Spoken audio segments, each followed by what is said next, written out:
Hello again, everybody. Welcome to our another edition of our Beyond Bytown virtual lecture series. My name is Steve Madiusi. I'm the Bytown Museum's Manager of Visitor Experience. I'm joined again tonight by our museum's programming assistant, Meredith Egan, and of course, our guest speaker, Sarah Onyango. Now, before we get going, as always, I'd like to begin with a land acknowledgement. The city of Ottawa is built on unceded Algonquin Anishinaabe territory, and the peoples of the Algonquin Nation have lived on this territory for millennia. Their culture and presence have nurtured and continue to nurture this place. So this is the third talk in our Beyond Bytown series. I always like to go over what this series is about. It seeks to bring to light stories that are either more contemporary or haven't received as much attention as they perhaps should within local historical circles, or both.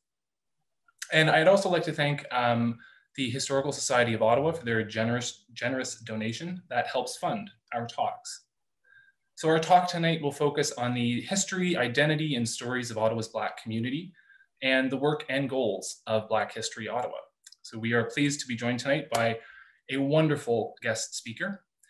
Sarah Onyango is a well-known fixture in Ottawa's community media scene. She hosts a African cultural program, Fontan From, on Rogers TV, Cable 22, Ottawa, as well as the weekly radio programs Ici l'Afrique, Africa Revisited, and Black on Black on CHUO 89.1 FM, the University of Ottawa Community Radio. She's very active in the Black community in Ottawa and has spent over 2 decades promoting its people, organizations, causes, and events. In 2003, to make it easier for the Black community to stay connected, Sarah created a website called Black Ottawa 411, which has become a virtual community hub of sorts. In addition to volunteering as a radio and television host and producer, Sarah has emceed and helped organize numerous community events. Sarah is also a board member of Black History Ottawa, where she is responsible for public relations and outreach. Since 2008, Sarah has also been a member of the United Way East Ontario Community Builder Award recognition team. So welcome, Sarah. Thank you so much for being here. Now, before I hand things over, as always, I'll quickly give an overview of tonight's events. So our guest speaker will start things off with their talk, which will be followed up by a couple questions from Meredith and I. And finally, as always, we'll top things off with some audience participation. So if throughout the evening you think of a question you'd like to ask or a comment you'd like to make, please don't hesitate to type out your question using the Q&A function, which you can access via the button at the bottom of your Zoom window. So I think, having outlined our event tonight and having introduced our guest speaker, I'd like to thank you again for joining us tonight. Thank you to Sarah for agreeing to participate. And with that, I will hand things off to Sarah. Good evening, and thank you very, very much, Stephen and the Bytown Museum, for inviting me on behalf of Black History Ottawa to come and do this presentation, where I get to talk about 2 of my favorite topics: Black History Ottawa, of course, and the Black community in Ottawa. So my first slide deck is gonna just be a quick overview of the work that we do at Black History Ottawa. So Black History Ottawa, originally a lot of our work, and actually still now a lot of our work, focuses on the observance of Black History Month. And for people who are not familiar with the why of Black History Month, it was created actually in the United States by Dr. Carter G. Woodson, a historian. And it started off as a week, then it went to a month, and it traveled to Canada via our railway porters and some of the soldiers who used to go back and forth. And finally, in Canada in 1995, it became a national observance thanks to this lady here, Ms. Dr., the Honorable Dr. Jean Augustine. So Black History Ottawa, in fact, was the Black History Committee of Ottawa originally in 1986, when several Caribbean associations came together to coordinate the launch and some events for Black History Month. And so the City of Ottawa has been marking Black History Month since the 1980s. And this is the proclamation that we usually get from the mayor's office to present at our launch. So apart from Black History Month, we also participate in heritage activities put on by the city. I participated on behalf of Black History Ottawa for almost a decade in the Colonel By Day events. We have been participating for over a decade in the Heritage Day events. We used to participate in Diversity Day when it existed, and all manner of multicultural activities put on by municipal institutions. And so I did mention in the beginning that Black History Month really is, the main focus of the work that we do during the year. So usually we have the official launch at either Library and Archives or City Hall. And we also are the first official event where Canada Post will launch the Black History Month stamp that they have every year. This program has been running for over a decade. During our Black History Month launch, we do also have an awards program recognizing community builders and advocates in our Black community. And we also partner with organizations like RBC. For a number of years, we partnered with them for the RBC Black History Month Student Essay Competition. And lately, we've been partnering on other initiatives that are done during Black History Month. We also partner with the Ottawa Public Library to promote literacy and library use, very important. And we do this through our very popular and long-running Children's Stories in the Diaspora program. It's been running since 2003, continuously, uninterruptedly. So we also support Government of Canada initiatives, Government of Ontario and Government of Canada. And so most of the time, the events have been held in Ottawa because it is our national capital. We also partner with the Senate of Canada for their Black History Month observance. We also support events like the citywide observance of Martin Luther King Jr. Day, which has been put on by the Dream Keepers organization for almost 20 years. And we also have been promoting the observance of Lincoln Alexander Day.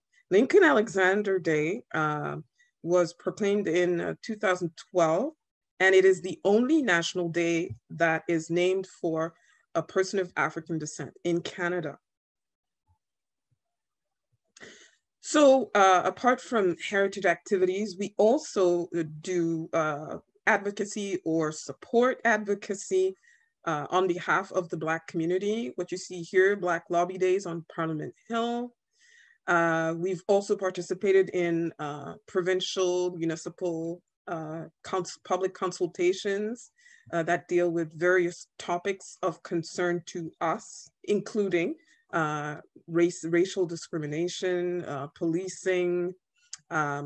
Here we have this one Vision One Voice has to do with children in care. We also support and participate in development, community development activities around health and wellness. Every year we have partnered with different Caribbean and African associations to put on the health and wellness seminar.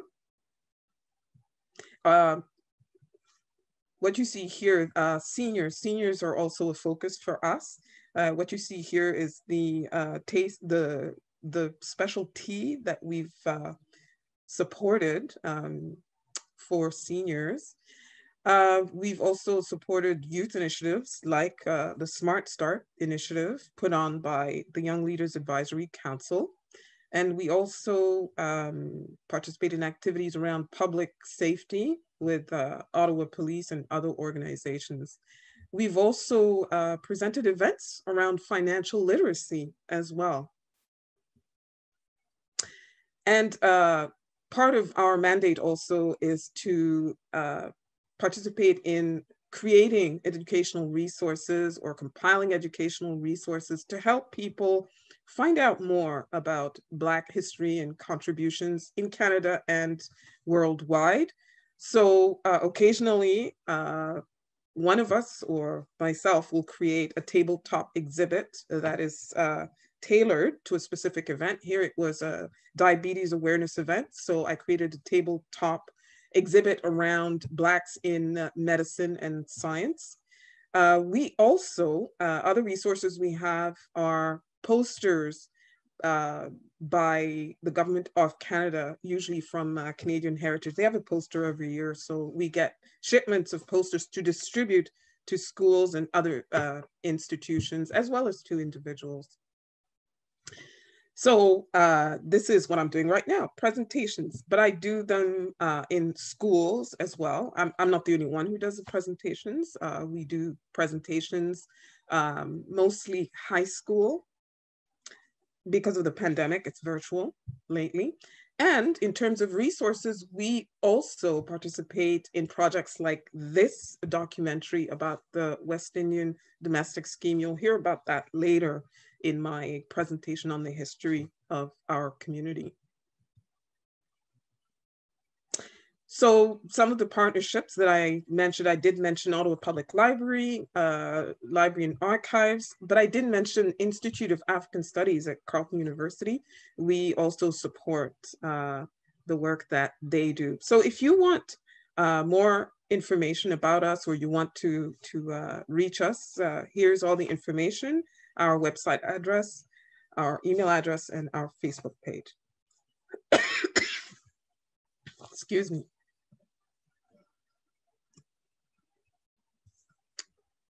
Okay, so the fun part.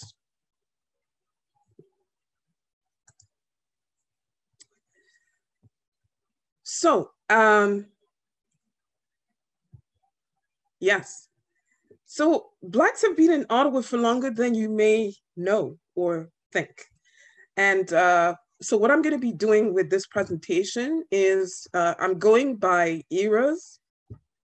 And I'm going to be sort of quickly giving sort of a context to the Black migration to Ottawa in each era. So in the late 1800s to the early 1900s, you know, there was that great migration out of the American South.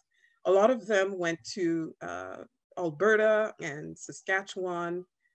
And then some of them decided, well, one of them decided to come all the way to then Bytown, to Ottawa.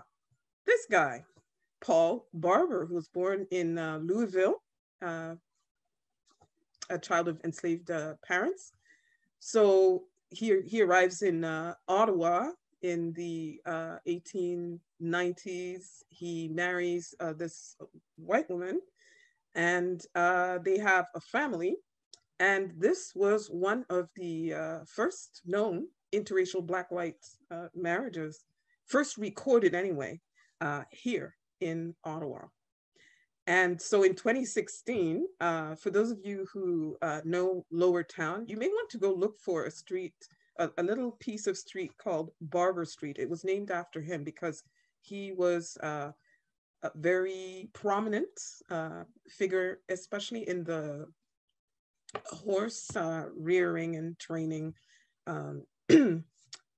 area. And some of his children also made contributions to the business field here in Ottawa. One of them went off to the military. Here you see his the ancestor that actually helped us discover Paul Barber, and this is his grandson, Tom Barber. So after that era, the migration of Black people to Canada just, it drops. And why? Because of anti-Black immigration legislation. There were a lot of the white settlers out west were just not having this mass influx of African Americans who were moving in and buying up land and settling, etc., and then creating little communities. So the government of the day bowed to the pressure And on August 12th, as you can see, it passed an order in council banning, this is the exact wording, any immigrants belonging to the Negro race deemed unsuitable to the climate and requirements, as in it was too cold and they would never survive.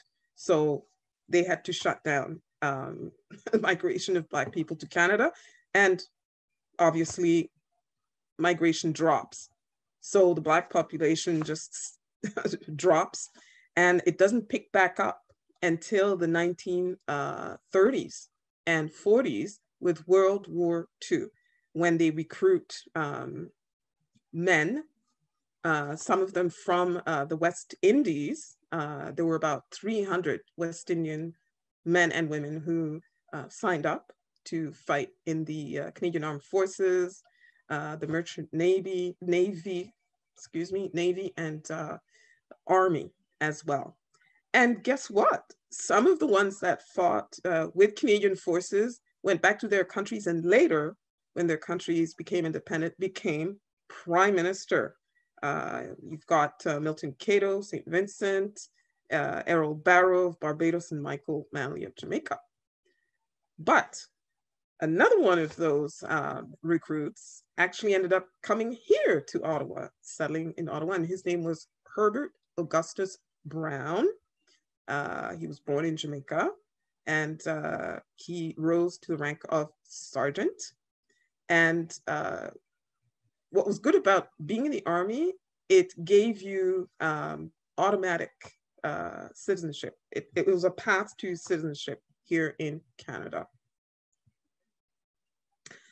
So Mr. Brown settles here. His wife joins him in the early 50s, and they start their family, and they start a business. And this business, as you can see, is Brown's Tailors. Yes, the Brown and Brown's Tailors is a person of African descent. They sold the business a long time ago, but still there is a legacy attached to that. And so Mr. Brown, Pops, as he was called, is a very important figure in the Black community in Ottawa in the 50s, especially in the 50s and 60s, because they're the ones who show the newcomers around and tell them the ins and outs. In some cases, they even house some of them. The young ladies who will arrive later under the West Indian domestic scheme, Mr. Brown stands in for their father because, you know, they have to come here alone.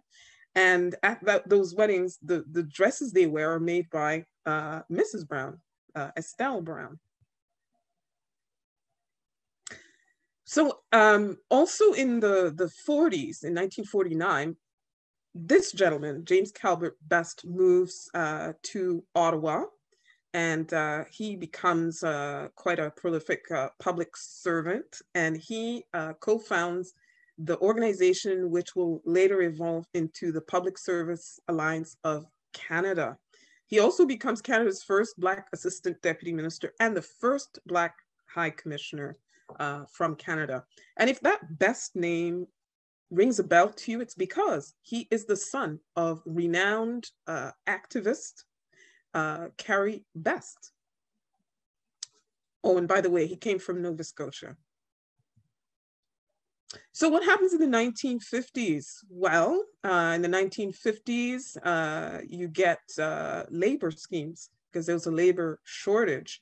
And so you get people who come here to work on farms, in mines, and the domestics. But you also get, alongside those people, some students and some professionals from newly independent or just about to be independent, because independence was in the 60s, people from the Caribbean nations. But wait a minute, what about those restrictive immigration laws? Well, in 1954, Black people had been trying to fight them all along. But this particular group of people were successful. And this is the delegation that came to Ottawa in 1954 under the leadership of Donald Willard Moore to petition the federal government to change its exclusionary immigration policies towards Black people. So they were supposed to meet the prime minister of the day, I believe it was Louis Saint Laurent, but they were sent Walter Harris, the Minister of Immigration. But they still managed to convince the government to revise its discriminatory immigration law. By the way, Donald Moore did end up getting the Order of Canada for his contribution to that. So I was talking about labor schemes. Well, this is one of the more famous ones. It's the West Indian Domestic Scheme. So it was part immigration program, and then it had a whole diplomatic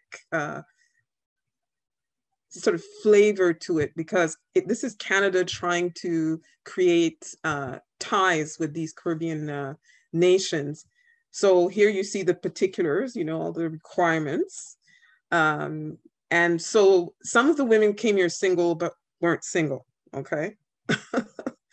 Some of them were single and then came here and then ended up marrying. So about 3,000 of these women migrated to Canada. Most of them were settled in Toronto or went to work in Toronto, Montreal, and Ottawa. By the way, this image right here, I sort of came across when I was doing a series of interviews for radio, actually, highlighting the 50th anniversary of the domestics. And this is a group of domestics from Ottawa. Unfortunately, we've pretty much lost all of them.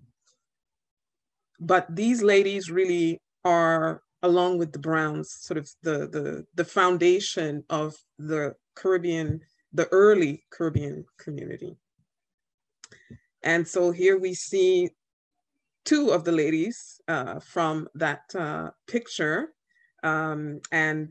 So there has been recognition of the contribution of the scheme to the shaping of Ottawa and different cities where they settled, and to Canada. And you saw Jean Augustine at the beginning of the presentation.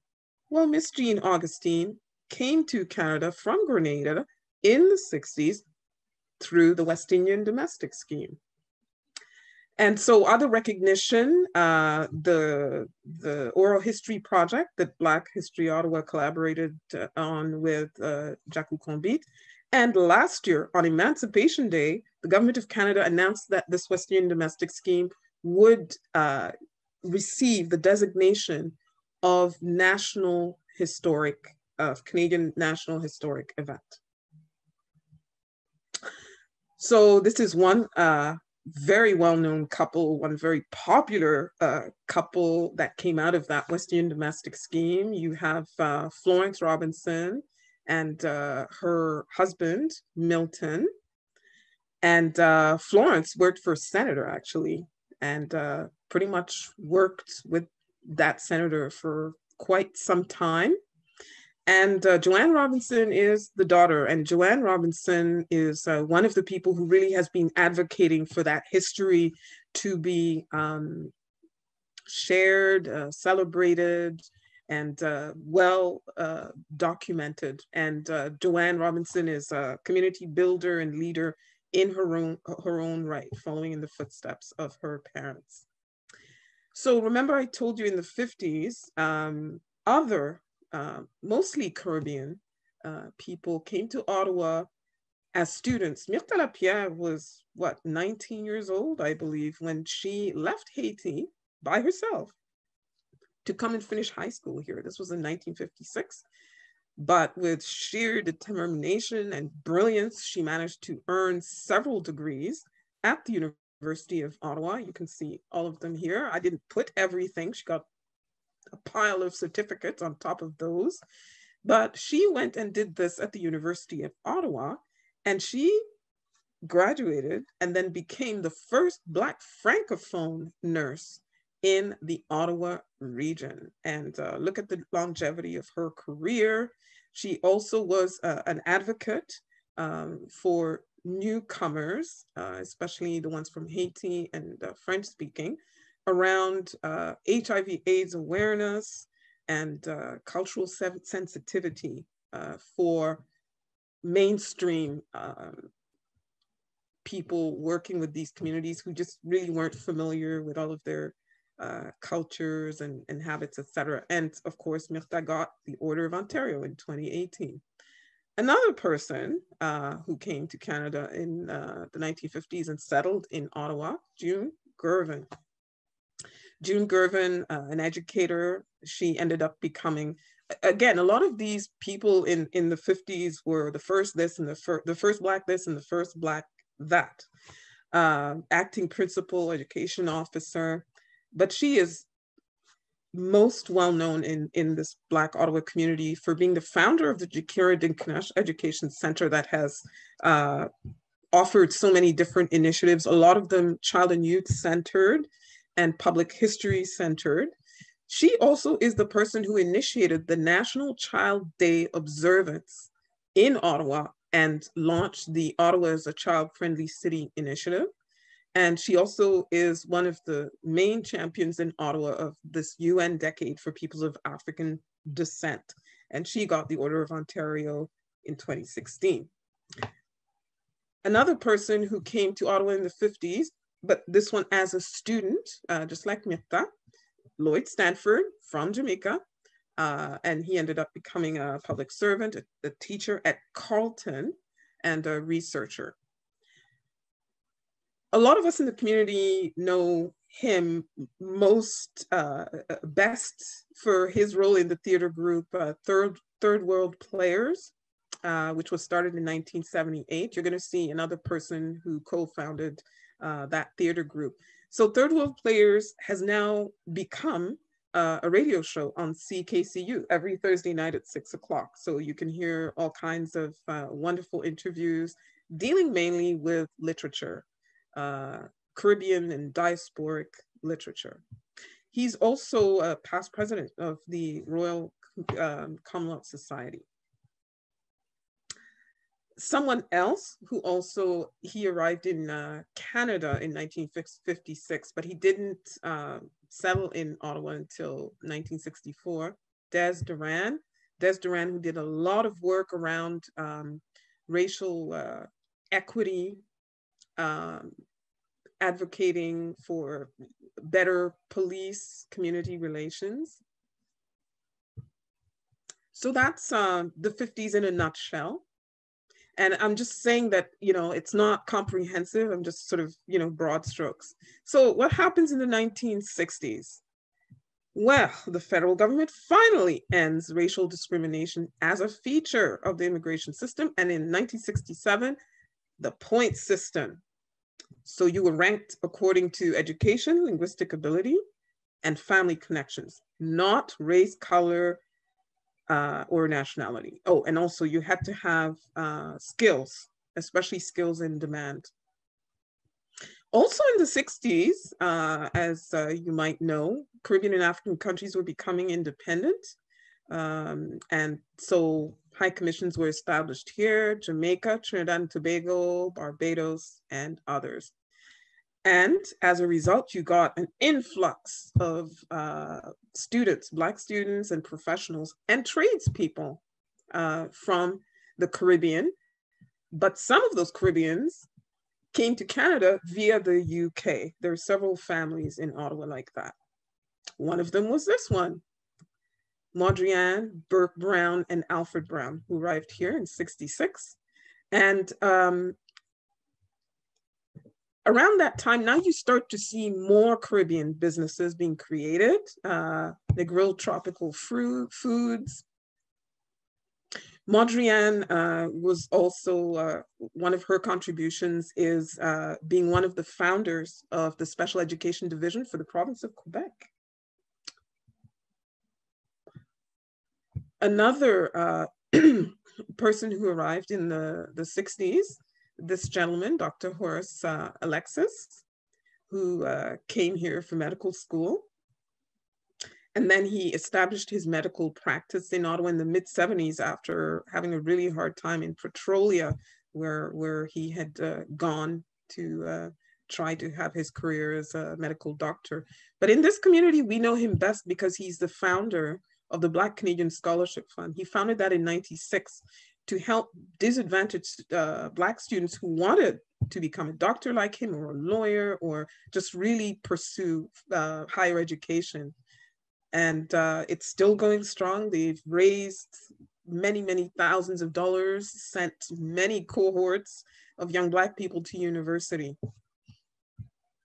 Another 60s arrival, the amazing Carl Nicholson. So Carl Nicholson, yes, he arrived here in the 60s, but we start to really see his contribution with the arrival of the refugees from the Horn of Africa, when the settlement sector really just had a very rapid expansion. So also around the 60s, a Canadian-born gentleman who was with the Royal Canadian Air Force, Wally Peters, his distinction, the first Black jet fighter pilot, and the first Canadian Armed Forces human rights officer. And he also, did you know, helped to create the Snowbirds. Another distinguished gentleman, Dr. Stephen Blizzard, also came to Ottawa and settled here in the 60s. Dr. Stephen Blizzard, and he is something of a folk hero to our Vietnamese friends, because he was the first doctor on site for Operation Magnet off the coast of Malaysia. And that operation brought 604 Vietnamese to Canada, and a lot of them came here to Ottawa. And so here's Clarence Gust. He was born in Montreal, actually. So he's a Black Canadian originally. He he was a medic in the Korean War in the 50s, a fleet master. But later in his life, he became a charter and founding member of the Barrhaven branch, 641 of the Royal Canadian Legion. He's also been very active in the Lions Club's international organization. So around this time in the 60s, gentlemen like Rudolph McEwen Sr. arrive in Ottawa. He arrived here in 63. And they build the foundation for the Black church, predominantly Caribbean Black church. So he founded Emmanuel Apostolic Church, which I think it's still in existence. And he went on to help other Black pastors establish their ministries. And if you could see his legacy in Ottawa, there's so many pastors and faith leaders that have been helped by Bishop McEwen. Also in the 60s, Ewart and Merle Walters, and Ewart came here. In fact, he already was a trained journalist back in Jamaica, but he came here to study journalism at Carleton. And Merle was a medical technician, and she ended up having a long career at the Civic Hospital in their medical labs. But they really are most well known for being the founders of the longest continuously running Black English language paper in Ottawa called The Spectrum, and it ran for 29 years. This guy should be very well known to most Ottawans because he pretty much was the team doctor for our Ottawa Rough Riders back in the day. Actually, he was with them for quite some time, and with the Ottawa 67s hockey team. And he is in the Canadian Soccer Hall of Fame. So in the 70s, once again, you have another wave of countries gaining their independence, countries in the Caribbean, a few in Africa. And then you get more and more professionals now coming from there, because there was a big demand for teachers, nurses, doctors, and other professions. And at the same time in the 70s, African countries, more of them were opening diplomatic missions. A very colorful, amazing bon vivant lady, May Ruth Hodge Sarsfield. So she actually is a Canadian-born Black person who moved here from Montreal. As you can see, she was an activist, a journalist, a researcher. She was in media and appeared quite a bit on CBC and later became a best-selling author. She worked on Expo 67 and organized the Canadian Pavilion in Japan. So you can imagine the racism she faced there back then, with Japanese people expecting to see a white person representing Canada, and here comes May Ruth. And she also has the distinction of being one of the founders of the one and only Black community center I've ever seen, Harambee Center. Did you know that Ottawa was once home to a former Miss World? Yes, Jennifer Hostin, born in Grenada. She was a radio announcer. She's still alive, radio announcer who later became a diplomat. She arrived here in 73. She went to Carleton. And like I said earlier, co-founder of Third World Players. Another person, this time from Guyana, because I've shown you a lot of Jamaicans, Haitian, you've seen some Barbadians, but the Guyanese community also was growing starting in the 60s. And John Dennison is one of its eminent representatives. So he moved here, studied political science at Carleton. Then he went to the Federal Public Service and he did a lot of very good work on multiculturalism related issues. He did a lot to help shape the programming, especially the programming around Black History Month, not just Black History Month, but there's a lot that you see that has his fingerprints on it. But later in his life, he was best known for being the founding chairman of a wonderful visual arts and performing arts program called Cathedral Arts, which is still running at Christchurch Cathedral. And he also has the distinction of being the first Black citizenship judge for Ottawa. Oh my, so Saturdays at 3, Saturdays from 3 to 5, if you turn the radio to 93.1 FM, you will hear this guy's very suave baritone voice. Junior Smith launched Reggae in the Fields, which still is the longest running reggae show in Canada. So also arriving in the 70s is Neema Lukumbuzia. Her dad was a diplomat, and so they came here and ended up settling here. And she is really best known for a cultural phenomenon called Sifa Choir, an a cappella group that she founded. And that a cappella group has performed for dignitaries like Nelson Mandela when he came here in '98 to the Human Rights Memorial. And then in the 1980s, the Civil War in Somalia, the famine in Ethiopia, the unrest in Haiti, and then you get another influx of Black immigrants. So now the complexion of the community is starting to change from like predominantly Caribbean. Now it's starting to be more and more African. And also in the 80s, of course, the tech boom starts and more African professionals move here. So all of those refugees and newcomers need specialized services. There's a lot of them who are not English speaking. And so the settlement services have to be adapted and expanded. And one of the people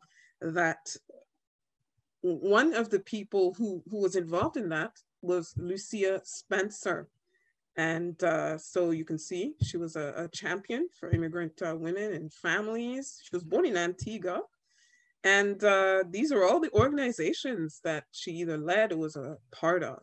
Quite a few, very, very prolific career. And also around that time, Jocelyne Constant, who started off as a federal public servant for several decades, and then ended up doing a lot of work and still does a lot of work in the settlement sector with OCISO, the Ottawa Community Immigrant Service, OCISO anyway. So remember I told you about the famine.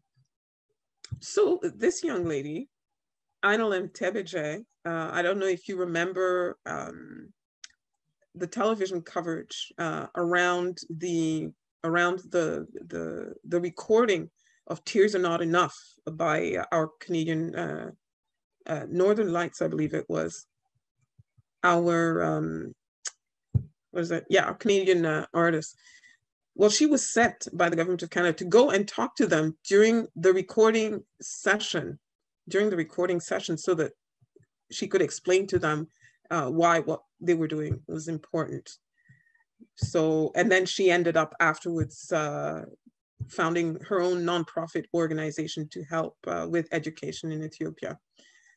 So in the 80s, there's this, apartheid was still in effect in South Africa, and there were a lot of protests all over campuses,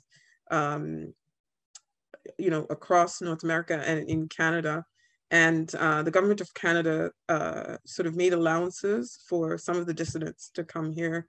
And one of the people who did get a visa to get here was the late Mashela Molepo, who later in his life helped establish not only the South African Association, but also the African Diaspora Association of Canada. So now you see a coming together. You see a coming together of, disparate African segments of the Black community. Now, this lady, Isobel Granger, arrived here from Zimbabwe and then ended up, she already had a career in policing back there, and then ended up coming here and becoming one of the first Black women hired by Ottawa Police. And she recently became the first Black woman to become superintendent. And she's also one of 42 members of a roster of special investigators of war crimes related to sexual gender-based violence. And in the 90s, we have more civil war in Somalia. And this time, we have increasing civil war in the Great Lakes region, Rwanda, Burundi, and DRC. And I'm sure you remember in 1994, that awful genocide against the Tutsis that cost almost 1 million lives. And some of the people who escaped made it all the way to Canada and settled in Ottawa and in Gatineau and other Canadian cities. And in 1995, Jean Augustine gets the government to make it official. Black History Month is observed every February in Canada. So in the 90s as well, so I told you about the Somalis who came here, but one of the success stories is Sergeant Mahmoud Elmi, who became the first Somali police sergeant in Canada, in all of Canada. And that happened quite recently, actually. And so he is quite the philanthropist. He ended up helping to create the Somali Basketball League for young people, as well as the Somali Hope Academy Foundation, which puts on an annual gala to raise money to build schools and to send supplies. So someone else who came here in the 90s, also via the same route as Neema, who I showed you earlier, Denise Siele, her mother was with the High Commission. And so what has tended to happen is, there are a number of us, I'm also one of, those who stay on or come back after we leave, to pursue further studies, and then end up marrying here and then staying here and going on to contribute greatly to the community, just as Denise did, becoming the first Black woman to be press secretary to a federal political leader, contributing to organizations like Equal Voice, the Youth Services Bureau of Ottawa, the TELUS Ottawa Community Board.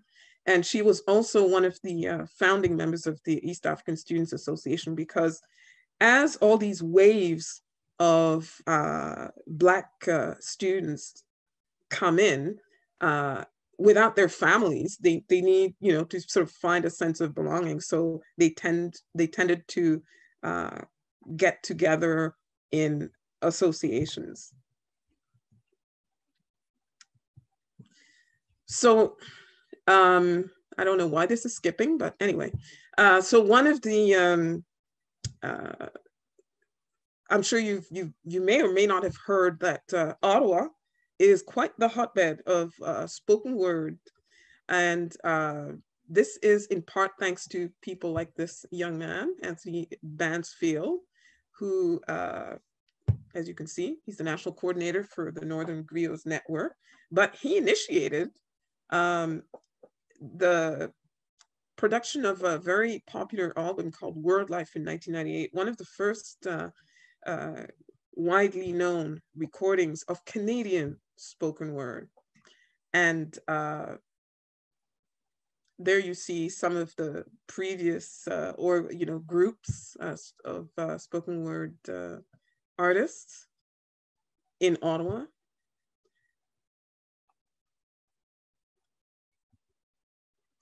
Somebody else who's also made their mark on the Black cultural scene is Suzanne Richards, who came to Ottawa from Montreal, born.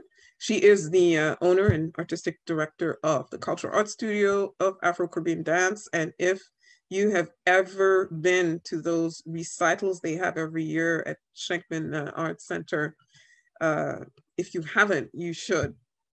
Ballet Tropical. She also co-founded a wonderful annual cultural event called the Afro-Caribbean Cotillion, which is an entire program which culminates in a ball where young ladies and young men, get training in, life skills, financial literacy, social graces, et cetera, et cetera. And then they get to celebrate with the community at the end of it all. You may have seen this gentleman quite a bit, the Reverend Dr. Anthony Bailey, who also came to us from Montreal. He arrived in 1999, and he initiated the very, very popular MLK Day event that they have every year in January. And he recently was inducted into the Order of Ottawa. So the 2000s, I haven't really put anything because, there's just a steady stream of Black people moving here from other cities, from other countries on different programs. And so one of the, personalities that really marked the 2000s is Adrienne Cadet. I'm not just saying that because she's one of my co-hosts on Black, but because she actually is a child of Ottawa. Her parents came here in the 60s, and she has gone on to really make her mark as an educator and a mentor to young people. And also, I believe the only female coach of a boys/young men's basketball team, the Ottawa Phoenix. Yes. And then we get into the 2010s. This gentleman here came to us from, well, he didn't come from Nigeria, he was in the US, but he is Nigerian born, and he is really one of the reasons Carleton University houses the only Institute of African Studies that also offers degree programs.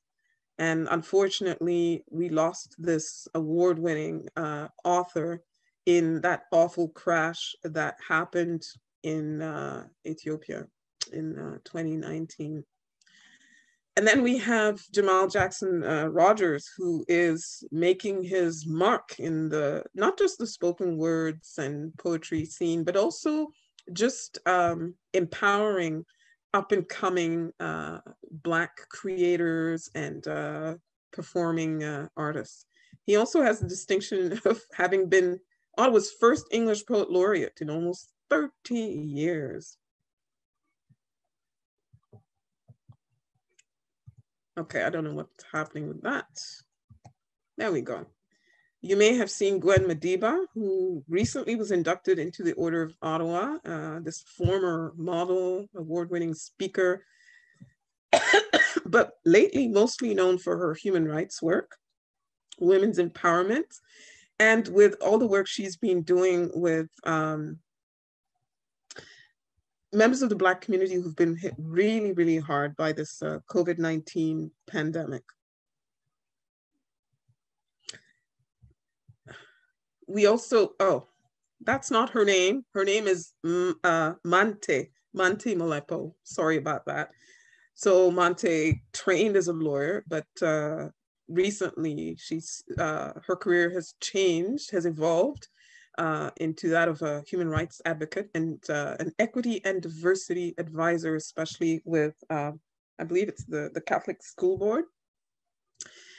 She has the distinction of having been a founder of a wonderful networking group called the Ottawa Young Black Professionals and an organization called Parents for Diversity, which really promotes inclusion in education, and they share resources for parents and educators. And remember I talked about a Molepo earlier? This is Machela Molepo's daughter. So in 2018, Canada officially adopts the International Decade for Peoples of African Descent, which was proclaimed by the United Nations back in 2015 for a 10-year period to focus on these three key areas: recognition, justice, and development. And since 2018, the Government of Canada has enacted different programs to address historic discrimination and all kinds of issues around inequity and just really bad outcomes for our community with regard to education, with regard to career advancement, etc. And so in 2019, Ottawa, the Black Ottawa community here, hosted the 2019 National Black Canadian Summit. There had been one in 2017. We were the host of the second one. And then, of course, last year, everybody knows what happened with the killing of George Floyd in Minneapolis. And that sort of revived a whole, the spirit of, resistance and challenging and speaking truth to power. And I think I'm going to stop there. I had a lot more information about other key events in those decades. I know that there might be members of my community who are watching and thinking, you forgot this and you forgot that, but this presentation is not really meant to be, a comprehensive sort of review of all the events that marked our community, and not of all the, the people, the eminent, notable people in our community. There's so many, there are hundreds of them that I could have mentioned, but in the interest of time, I just sort of zeroed in on people who represented different waves and different characteristics of this Black community. So people who are descended from formerly enslaved Black Americans, people who arrived as recruits during World War II, people who came under labor schemes, people who came as students in different eras, et cetera, et cetera. I'm going to stop there. That was fantastic. Thanks, Sarah. Thank you so much for that presentation. That was the the individual stories are, they're just incredible to tell, you know, and it shows just how central the community is to Ottawa and to the country. I mean, you were talking about everything from, you know, I mean, advocacy groups and helping, you know, immigrants settle in Ottawa and Canada, to the Royal Canadian Legion, the snowbirds as well. So it's like, it's really every facet you can think of the stories of growth in Ottawa and in Canada. So thank you for that. Thank you for those, and people. I haven't even mentioned, you know, all of, you know, contributions to research, because a lot of the people who came as students that you saw, you know, people like Des Duran and Lloyd Stanford, for example, really contributed a lot to advancing the biculturalism policy of Canada back in the day, and worked with Keith Spicer to make that happen. You know, things like that. There's so much, not just in public policy, but medicine, education, etc., etc. So this presentation really aims to show, like you said, that, you know, when you look at a Black community, no matter where it is, but especially the one in Ottawa, you need to understand that we have contributed, and continue to contribute to all spheres of human endeavor, all spheres, whether it's sports. I didn't even talk about sports. Donovan Bailey in 1996 in Atlanta got Canada its first gold medal in the 4x100 men's sprint. We beat the Americans, and Donovan Bailey from Ottawa was part of that. It's really every area. Another story. See, there's stories for days. Yeah. We have a question in the from the audience that I'd actually like to go to. It's pretty important. So Tanya says, thank you. That was awesome. I study Ottawa statues, and in my research, I have found only one monument of a Black person in Ottawa, the monument to Oscar Peterson. My question is— and he's not even from Ottawa. He's not even from Ottawa. My question is, what would you like to see in terms of recognizing Ottawa's Black community within the built environment? I notice Gus Esty has an Ottawa park named after him, so parks, monuments, things removed. And at one point, there was a push to have something named after, what's his name, Glenroy Gilbert. So, but I mean, there should be something named after Herbert Augustus Brown. Yeah. I would like to see that. And truly. I would love to see that. I mean, there's a street named after Mr. Barber, right? Paul Barber. But I mean, if there's anybody that should have, you know, like a bust, a statue, or something, Pops Brown. Pops Brown. Absolutely, Pops Brown. And by the way, Nelson Mandela has a plaque and a square named after him in front of Ottawa City Hall. I was at the inauguration of that on Nelson Mandela Day in 2014. Wow. And now, if I might, I have a question myself, actually. So as far as I can tell, now I had great history teachers in high school. Madame Lemieux was a best history teacher you could ask for. However, to the best of my knowledge, I don't ever remember learning about the Order in Council from 1911 banning Black immigration to Canada. And now we've had conversations about this, and I remember you saying something about, you know, when you think about why that is, why I didn't learn about it in school. And I think the question you asked, and correct me if I'm wrong, but I think the question you asked was, you have to think about who benefits from that. And it just seemed like such a, you know, I don't even know if I have an actual sort of like question with a question mark at the end of this for you, but it just seemed like such a profound statement to me. And I was wondering if you could expand on that for us. Yeah, and especially in this era of racial reckoning around relations especially between the Black community and the dominant European descended community.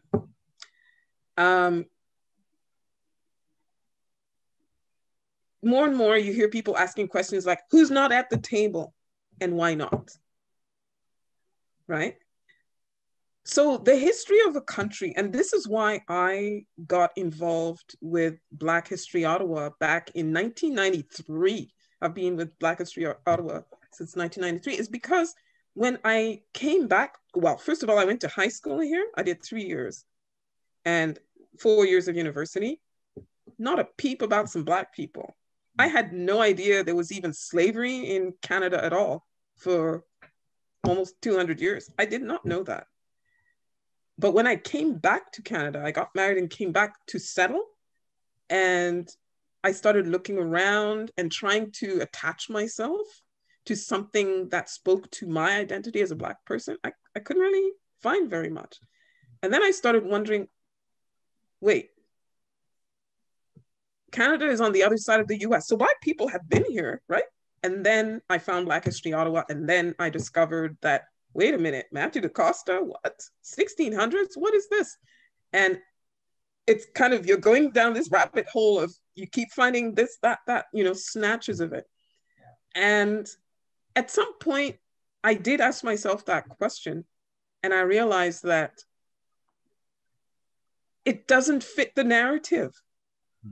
The story we tell ourselves about Canada, what Canada has been and what Canada is. I mean, look at what happened with the residential schools. The whole awakening around that. The shock, like it completely sort of upsets the apple cart, all the apples and everything you know Canada to be. Yeah. So imagine, see, school is where you shape those young minds. That's your first shot at doing that outside of their house.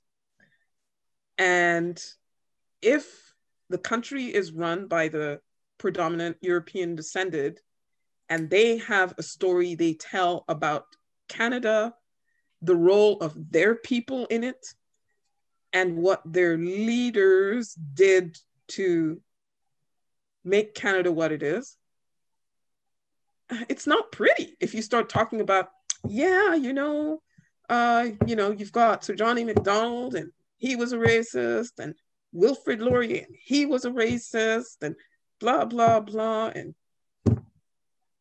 it completely sort of unravels your little perfect image and story that you've told yourself about what Canada is.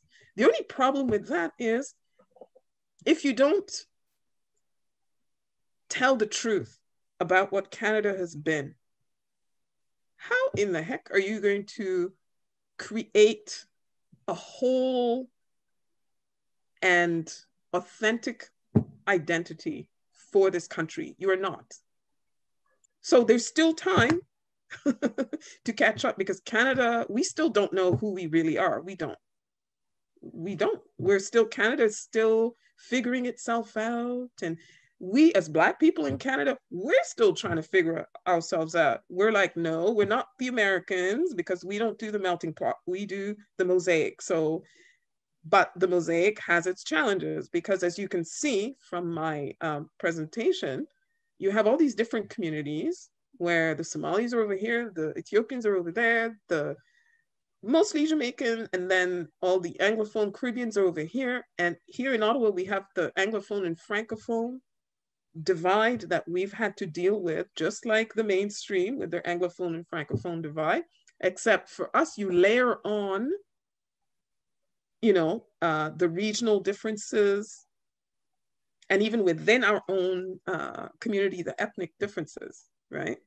Yeah. So, yeah, it's not told because it destroys the narrative that a certain group has been riding on all this time to assert their superiority, moral superiority, economic superiority. So it's never fun having those, uncomfortable is a generous word, I think, but uncomfortable conversations. But like you said, if you're not talking about the truth, then what are you talking about? It's super uncomfortable. Yeah. And like I was telling you the other day, can you imagine what parts of Western Canada would look like today Yeah. if there had not been 1911? Right. We would have a whole bunch of Americans, like American descended Black people out west. We already have a lot of them in Nova Scotia, in the Maritimes, Nova Scotia, New Brunswick. But imagine across the country what this country would look like. Yeah. Ottawa probably would look something like Toronto, yeah, or Montreal. Now, I think Meredith, did you have a question you wanted to ask as well? Yeah, well, actually, building on what you've been talking about, Sarah, is there something that you would say, is there a most significant part of Black history that we're overlooking here in Ottawa? Is there something we can focus more on, would you say, or is it just too broad to even start? It's too broad. There's a lot. In fact, okay, so from what I've experienced, the challenge with documenting, the Black history of Ottawa is we don't have enough Tom Barbers. Tom Barber is incredible. Thank you, Tom, because if I had never met him, I would never have known the Black people have been in Ottawa since the 1800s. And then what his ancestor did to help develop, especially the horse rearing and training. We generally have not done a good job of documenting our family histories, our personal histories, and then sharing those. So for example, the number of times we've had to beg and plead with certain families to make sure that, the elders, especially when they're eminent people, like the Lloyd Stanfords and the June Gervins and all of those people, make sure that they donate their papers and, all of their special archives or whatever to Ontario Archives or Library and Archives Canada. No, it's not something instinctively we're going to be doing, right? And another challenge has also been that at one point, our community was kind of transient. We would come, get a government job or a contract, and then leave and go to another city, go back to our country of origin. Then, there was a coming and going kind of thing. Ottawa wasn't really originally a place where Black people would settle per se, But increasingly now it is. And in fact, Black people are coming from other parts of the country, not just to work for the government, but because, the quality of living and that sort of thing. So, there's challenges within our community also that make it difficult to document. Technology is amazing. Thank God for technology. Because now what we do is, people are able to record their elders with this. Just, grandma, you came here in 1950 something, tell me about, and then click and then record. But we don't really have, and another thing we don't have, unlike the Italians, we don't have a community center, unlike the Greeks and the Lebanese, we do not. We had Harambee Center and it disappeared with the Mike Harris era. So yeah, however, in general, I have to say that over the last 2 decades, I've really seen an improvement in how Canadian Black history, that's what I focus on, not the American one, the Canadian one, and the Ottawa one. The government has invested more money, different governments have invested more money in, resources like those posters I showed you. The National Film Board of Canada has produced various documentaries, including one about that delegation that I was telling you about that came to Ottawa, Journey to Justice. Yeah. They've also invested money in more of the cultural programming and Canadian heritage. They also have put more money into Parks Canada to have plaques and things like that erected to really sort of memorialize, different people and events.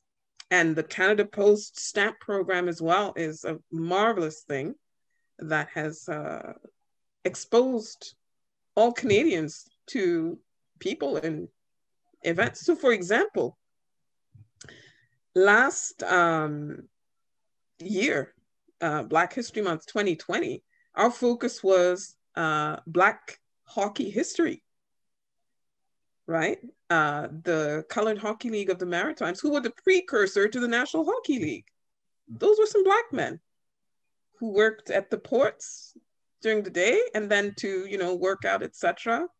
When it was winter, would just be skating on the ice, and then they started their own league because the white people wouldn't let them play. You know, so we did a whole 4 days around that. We had Willie O'Ree up here. Willie O'Ree came here, and we had Black hockey history celebrated with the help of the Ottawa Senators at Canadian Tire Centre. It was so spectacular and such a point of pride. I mean, Canada's game. Yeah. Canada's game. Black people contributed to Canada's game. And that, I started to jump in, but that sort of, again, it speaks so perfectly to that idea of, you know, what we were saying earlier, how central it is to Ottawa's narrative, but to Canada's narrative. I mean, a lot of people would say you can't get much more Canadian than hockey. So, right? You know. Now, we do actually have one other question from the audience. So first of all, thank you for sharing this wonderful information. And what types of programming / events / moments of recognition should be done, or I would add have been done maybe as well, for the International Decade for the people of African descent? How should we mark this, is what the audience member asks. Okay, so the UN Decade for Peoples of African Descent is not, you know, it's not just sort of a cultural event. It is not. The UN Decade for Peoples of African Descent is a decade of action, and action by governments to address historical wrongs, historical abuses that have targeted people of African descent everywhere in the world, in the entire diaspora, on the continent included. And so the government of Canada, yeah, they were late to the party, 2018, after the thing started in 2015. But, you know, they've come on side and put in place programs that address specifically those 3 areas. So remember, the 3 areas are justice. So we're talking about corrections, you know, the over-incarceration of Black people. We're talking about the over-representation, just like our Indigenous brothers and sisters, in the foster care system and the child welfare system. The over-policing and police brutality that we face, that's the justice piece. The recognition has to do with things like what Parks Canada did last year when they recognized the West Indian scheme was a source of Black immigration to Canada, for example. But they could do more, and they actually are doing more by funding initiatives that promote, you know, Black artists, Black cultural enterprises, infrastructure, you know, things like financing initiatives where we archive and document, right? And then the development obviously has to do with the economic and social development. So addressing things like access to financial resources, you know, that sort of thing. Yeah. So what people can do, whether you're in the community or not, go and familiarize yourself with the objectives of the decade, the specific asks that are made by the UN of different levels of government. And then when you go to public meetings, consultations, or wherever you're in a position to advocate for change that will benefit people of African descent, do it. Whether it's when you're at the ballot and you see a political party that is really not pro-Black at all. Do what you need to do. When you go to a school board meeting and you know for a fact that there are too many suspensions and expulsions of Black students, and there's a problem there, go there and advocate. When you notice that, certain businesses or banks behave a certain way towards Black people, if you're in a position of power and you're able to advocate and make change or spur change, do it. There's infinite ways, but the UN decade really is about action. It's really action. It's not pretty words. It's not go kneel on Parliament Hill, put your fist up and Black Lives Matter. No, that's not what it is. It's put your money and your actions where your mouth is. Actually getting things done. Yeah. Okay. Well, and actually, I was sort of thinking, it sounds like the government of Canada, this is just me saying this, I hope I'm not too provocative, but it sounds like the government of Canada could take a leaf out of Black History Ottawa's book. I mean, you were talking about, you work with, on public safety, you work with seniors, you do lobbying, you do, I think financial literacy was one of them as well as all the heritage and history documentation that you do. So I don't know, maybe they could. Well, the thing about governments is that it's slow. Yes. It's slow. There's a big, there have been a plethora of programs that have been unleashed during the pandemic and before the pandemic in response to the asks of the UN decade and of the community. Yeah. Some of them, we're still waiting, TikTok, Some of them, well, again, government-run programs. The best initiatives are the ones where the community, the grassroots communities, are empowered to actually do the work on the ground. Right. Yeah. With the fewest obstacles and the least red tape possible. Yeah. Well, we've also, I will say as well to our viewers, we have posted some resources in the chat that you can have a look at. So obviously Black History Ottawa, and we encourage you, if you're in a position to do so, to make a donation. The link is in the chat there. We also have some great historical resources and organizations that you can check out in the chat there. And there are books. I don't know if you can't see this, but Millennium Minds, 100 Black Canadians, was written by someone here in Ottawa, Wilma Holas. And the Browns are in that book. Vernon Jorson, who is South African, and he's one of those that came in, I believe it was in the 70s, he came to Ottawa. He wrote a book as well about growing up in South Africa and then coming to Canada, An Immigrant's Journey. And you also have the book by Superintendent Isobel Granger. She also wrote a book, Smashing the Glass Ceiling. Oh, cool. And Ewart Walters, I believe, has 4 books, and one of them is biographical, To Follow Right. I mean, there's, but that's happened like in the 2000s that people have been putting out. So there's a lot of ways people can. Yes, and there's also initiatives like the Griot in Me, where it's oral history. We Black people were very oral people.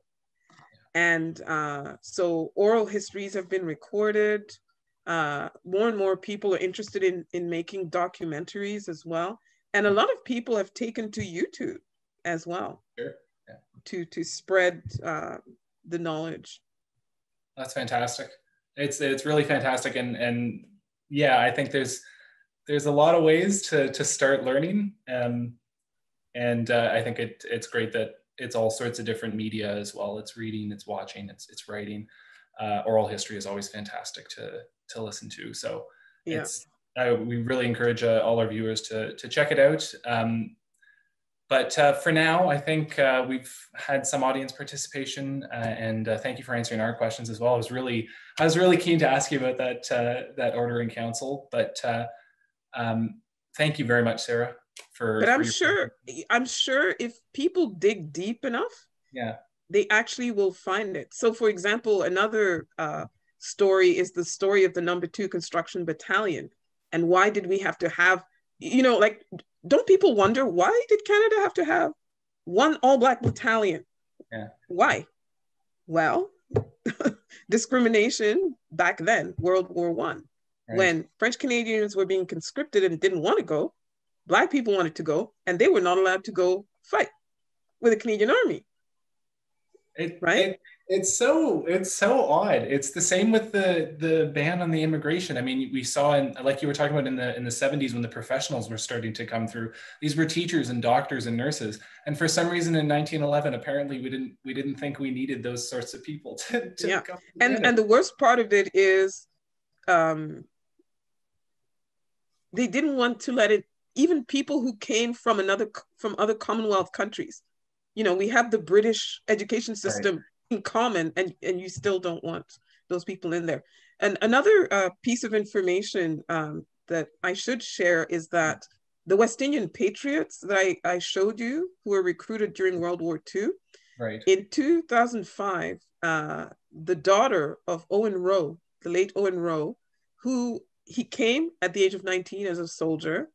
He ended up becoming a red cap, like a porter. And then he ended up being a social worker and a diplomat, etc. He finally got his dying wish, which was to have a plaque at the War Museum. Right as you come in and you look to your right, there's a nice, proper plaque that acknowledges that history. And so, little by little, mainstream institutions now are working with organizations like Ontario Black History Society, Legacy Voices, Black History Ottawa, etc., to make sure that, we are physically, our history is physically present somewhere. Yeah. Where all Canadians can see it. Fantastic. Well, thank you again. And I'd like to say, as always, thanks to Meredith and my colleague Rebecca, who we can't see obviously, but she is the Zoom wizard of these talks. So thank you, Rebecca, and to all my colleagues at the Bytown. Thank you again to you, Sarah, and to Black History Ottawa. Thank you for inviting us. Oh, it's been fantastic to have you with us. And as always, I'll put in my own plug for the Bytown Museum. If you want to learn more about the Bytown Museum, you can always go to our website, again, if you're in a position to do so, maybe make a small donation or become a member, who knows, at bytownmuseum.com. And I hope you join us for our next talk on April 22nd, I believe, which is talking about the 5-year anniversary of the arrival of the Syrian refugees in 2015-2016. So we hope to see you there. And thanks again, Sarah. Thank you to everyone for joining. And I hope you all have a wonderful evening, and please stay safe. Take care. Bye.